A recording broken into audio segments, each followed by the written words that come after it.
একসময় যারা মহাশক্তিধর, ক্ষমতার দাপট দেখাতেন, অর্থবিত্তের অহংকার করতেন, এখন তারা অনেকটা রাস্তার ফকিরের মতন এবং তাদের আচার আচরণগুলো খুব অদ্ভুত।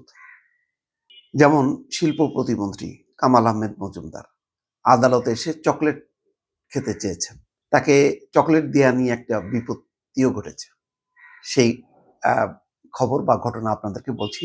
তার আগে সম্প্রতি দেখেছেন যে দীপুমণি ওই টিস্যু পেপারের উপর 5 মিনিট ধরে লিখছেন। টিস্যু পেপারের উপরে কেউ লেখে, কাগজের উপর লেখে, কিন্তু তিনি টিস্যু পেপারের উপর লিখছেন। হাজী সেলিম তিনি আদালত প্রাঙ্গণে এসে হাসছেন সাংবাদিকদেরকে দেখে।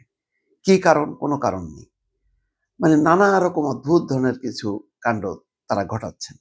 কামাল আহমেদ মজুমদার বা কামাল মজুমদার, তার ঘটনাটা খুবই বেশ নাটকীয়।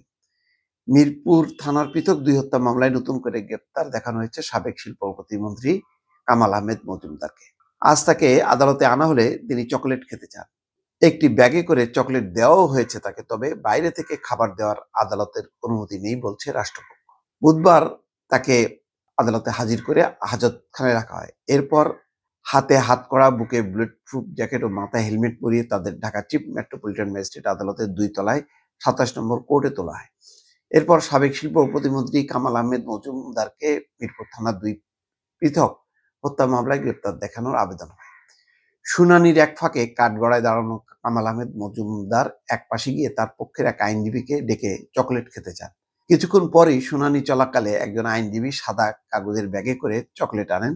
চকলেট আনা দেখে কাঠগড়ার এক পাশ থেকে আরেক পাশে এক প্রকার দ্রুত এসেই ব্যাগটা নিতে যান বৃদ্ধ কামাল মজুমদার, কিন্তু বিপত্তি বাধে কাঠগড়ার পাশে নিরাপত্তায় কর্মরত পুলিশ সদস্যরা দেখে ফেলে। তারা চকলেট দিতে বাধা দেন। ওই সময় চকলেট নিতে ব্যর্থ হন সাবেক শিল্প প্রতিমন্ত্রী। এরপর শুনানি শেষে Dhaka metropolitan magistrate GM Farhan ইশতিয়াকের আদালত কামাল মজুমদারকে মিরপুর থানার পৃথক 2 মামলায় গ্রেপ্তার দেখানোর আবেদন মঞ্জুর করেন। এদিকে শুনানি শেষে পুনরায় হাজতখানায় নিয়ে যাওয়ার সময় কামাল আহমেদ মজুমদারকে চকলেট দেওয়া হয়েছে বলে জানা গেছে। এই বিষয়ে জানতে চাইলে কামাল আহমেদ মজুমদারের আইনজীবী আল ইমরান জানান, কামাল আহমেদ মজুমদারের চকলেট অনেক প্রিয়। এছাড়া তার সুগার লো হয়ে গেছে, এই জন্য চকলেট খেতে হয়, তাই তিনি চকলেট চেয়েছিলেন। কিন্তু এজলাসে তো আসামিকে কিছু দেওয়ার নিয়ম নেই। পরে বিধি মোতাবেক আইনজীবীর মাধ্যমে চকলেট পৌঁছে দেওয়া হয়।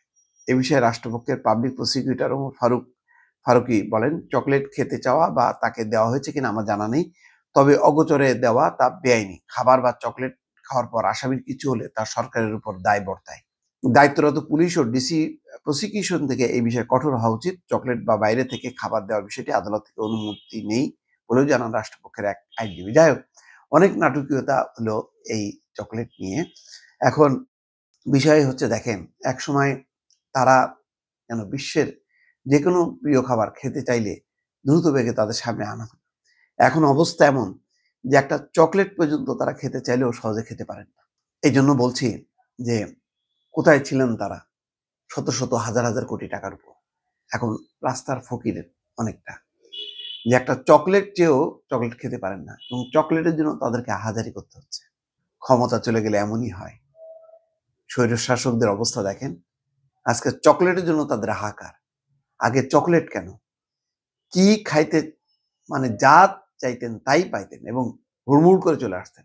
এখন একটা চকলেট চেয়েও তারা পান না। কত রকম আইনগত মারপ্যাচের মধ্যে তাদেরকে চকলেট খেতে হলো। দর্শক, এগুলো থেকে শিক্ষা নেওয়া উচিত। ক্ষমতা নিয়ে গর্ব করা, দম্ভ করা কারোরই যে উচিত না, এই ঘটনা হলো তার শিক্ষা। দর্শক, ভালো থাকবেন। আল্লাহ হাফেজ।